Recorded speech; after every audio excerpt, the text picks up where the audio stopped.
মনোজদা, আগামীকাল বেঙ্গালুরুর সাথে খেলা মোহনবাগানের এও ম্যাচ, আর রবসন নেই। ম্যাচটাকে তুমি কিভাবে দেখছো? দেখো, খুব ভালো জায়গা থেকেই আমি আশা করি লেভেলও তৈরি শুরু করবে। সে 12 পয়েন্ট নিয়ে লিগের শীর্ষে আছে, প্রতি ম্যাচে জয় পেয়েছে, তার খেলোয়াড়রা ছন্দে রয়েছে।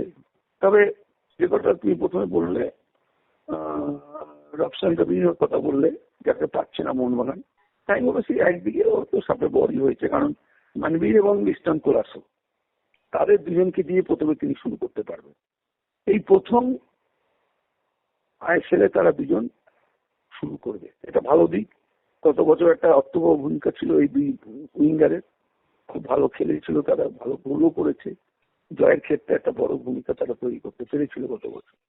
এবছরও যে সুযোগটা গত ম্যাচে পেয়েছিল, যে ম্যাচে 5-1 গোলে মোহনবাগান জিতলো, মনবীর যখন নেমেছিল, মনবীরের খেলার মধ্যে কিন্তু যথেষ্ট দক্ষতা ছিল। আমি বলবো মাঠ দূরে খেলার চেষ্টা করেছে, উইং অ্যাটাক করার চেষ্টা করেছে। তাই আমি লিস্টান এবং মনবীর জুরির দিকে আমি তাকিয়ে থাকবো। তাদের মাঝখানে আছে ম্যাকলারেন, যে গোলের মধ্যে রয়েছে অসাধারণ ক্ষিপ্রতা, সময় মতো জায়গায় পৌঁছে যাওয়া এবং এত ভালো টার্নিং।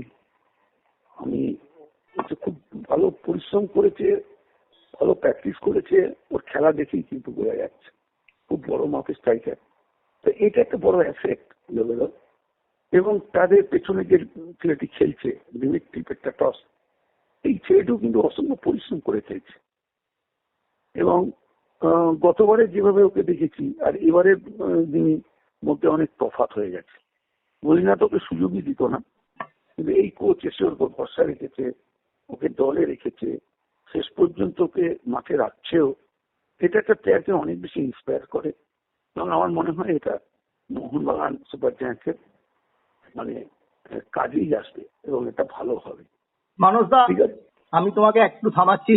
মানসদা, মনিবীর লিস্টন হয়তো শুরু করবে না, উনি হয়তো কামিন্সকেই খেলাবেন, দিমিত্রিকে ফ্রি ফ্লোয়িং হোল্ডিং মিডফিল্ডার হিসেবে, এবং কামিংস রবসন যখন নেই কামিংস শুরু করবেন। এই ব্যাপারটাই আছেন। মনবীরকে উনি হয়তো শেষ 30 মিনিট আনবেন, যেটা লাস্ট ম্যাচেও এনেছিলেন। না না, এটা যদি উনি করে থাকেন, তুমি যেটা বললে, তাহলে স্পিডটা কিন্তু অনেক কমে যাবে। মোহনবাগানের অ্যাটাকিং স্পিড যেটা, সেটা কিন্তু কমে যাবে। আমি কামিন্স খেলুক, যেই খেলুক, ওর মতো স্পিডে সে জেনারেট করতে পারবে না। উইং অ্যাটাকে স্পিডটা হচ্ছে অত্যন্ত গুরুত্বপূর্ণ। জানি না উনি কি ঠিক করবেন, যাই হোক আমার মতামতটা আমি তোমাকে দিচ্ছি। হ্যাঁ, এবং যদি শুরু করি, তবে মোহনবাগানের আক্রমণের তীব্রতা বেশি হবে 3জন অস্ট্রেলিয়ান যদি শুরু করে। এটা ম্যাকলারেনও বলে গেছেন সাংবাদিকদের। সে বলতে পারে, হ্যাঁ বলেছে, বলতে পারে 3 জন একসাথে শুরু করলে যে তীব্রতা বাড়বে, এটা সম্বন্ধে তীব্রতা বাড়তে পারে কিন্তু স্পিড বাড়বে না। তীব্র খেলা নয়, অ্যাটাকিং ফোর্সটা তীব্র হতে পারে, কিন্তু স্পিডটা তীব্র হবে না।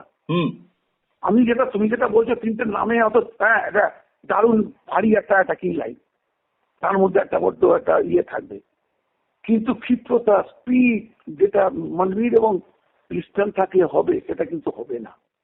যাই হোক, এটা ওনার ভাবনা, উনি কিভাবে টিম করবেন সেটা ওনার ব্যাপার।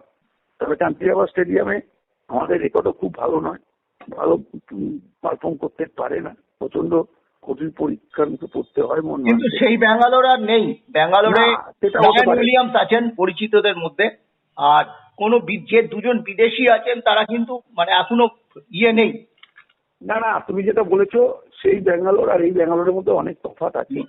তবু তো ঘরের মাঠে খেলবে, ওদের একটা সুবিধা থাকবে। ওদের পুরো বিদেশিও নেই, ওদের রেনিডি সিং বোধহয় কোচ আছে। রেনিডি সিং এই প্রথম বিদেশি কোচ নেই, বিদেশি কোচ নেই। আসলে ওরা তো ওদের প্লেয়ারদের ছেড়ে দিয়েছিল, মায়না পর্যন্ত দেওয়া বন্ধ করেছিল। একটা সময় টিম তুলে নেবে বলে একটা কথাও শুনেছিলাম। সেই তুলনায় মোহনবাগান খুব ভালো জায়গায় ছিল। মোহনবাগান তাদের প্লেয়ারদের সাথে যে চুক্তিতে সই করিয়েছিল, সেই চুক্তি কিন্তু মোহনবাগান প্র্যাকটিস করেছে, যখন খেলা হয়নি মায়না দিয়ে গেছে। অসাধারণ ম্যানেজমেন্ট, এটা দরকার, এটা নিয়ে কোনো প্রশ্ন হবে না। সেটা সুপার জায়ান্ট কর্তৃপক্ষ করেছে এবং খেলোয়াড়রা তার এফেক্ট কিন্তু কর্মকর্তাদের দিচ্ছে খেলাতে, এটাও তোমরা মানতে হবে। তারা সেই সময় যেভাবে প্লেয়ারদের দেখেছে, প্লেয়াররা কিন্তু সঠিক সময় তাদের দেখছে।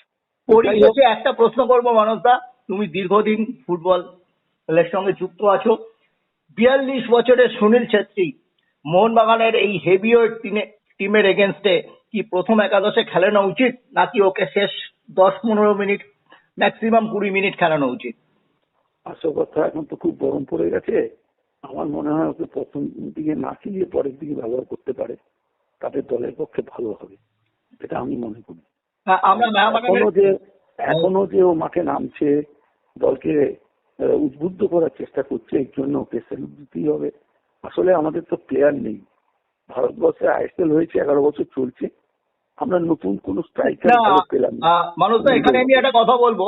আমি দেখছিলাম মেহাবাডান ম্যাচটায় শিব শক্তি নারায়ণ যথেষ্ট সম্ভাবনাময় স্ট্রাইকার ছিল, তাকে 15 মিনিট ব্যবহার করা হলো, 75 মিনিট সুনীল ছেত্রীকে রাখা হলো, এবং সেকেন্ড হাফটা মেহাবাডানের ইয়ং ব্রিগেড যে ফুটবলটা খেলেছে বেঙ্গালুরুর এগেনস্টে, ওই যে সুনীল ছেত্রীর কার্যত 10 জন হয়ে গিয়েছিল। হ্যাঁ, মানে চোখে না দেখলে বিশ্বাস করা যাবে না। ওই দিন তো বেঙ্গালুরুর একটা পয়েন্ট পাওয়া উচিত ছিল, মানে 3 পয়েন্ট পাওয়া উচিত ছিল না, মেহাবাডান একটা পয়েন্টের পাওয়া উচিত ছিল, এবং মেহাবাডান একটা গোলও দিয়েছিল, যেটা নিয়ে বিতর্কিত সিদ্ধান্ত, রেফারির সিদ্ধান্তটাও বিতর্কিত।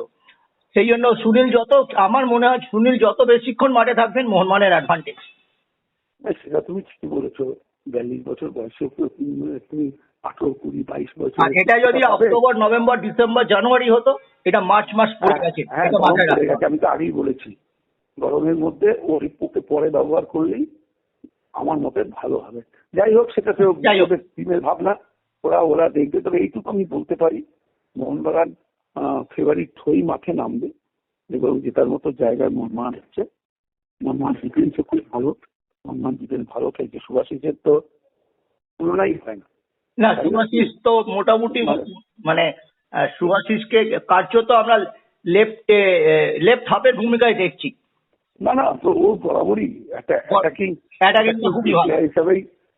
প্লেয়ার হিসেবেই খেলে, এবং যত মানে এবছর আমি ওকে দেখছি অনেক বেশি সপ্রতিভ। আমার মনে হয় ক্যাপ্টেন যেভাবে নেতৃত্ব দিচ্ছে দলকে, ভালো জায়গায় থাকবে মোহনবাগান। অনেক ধন্যবাদ।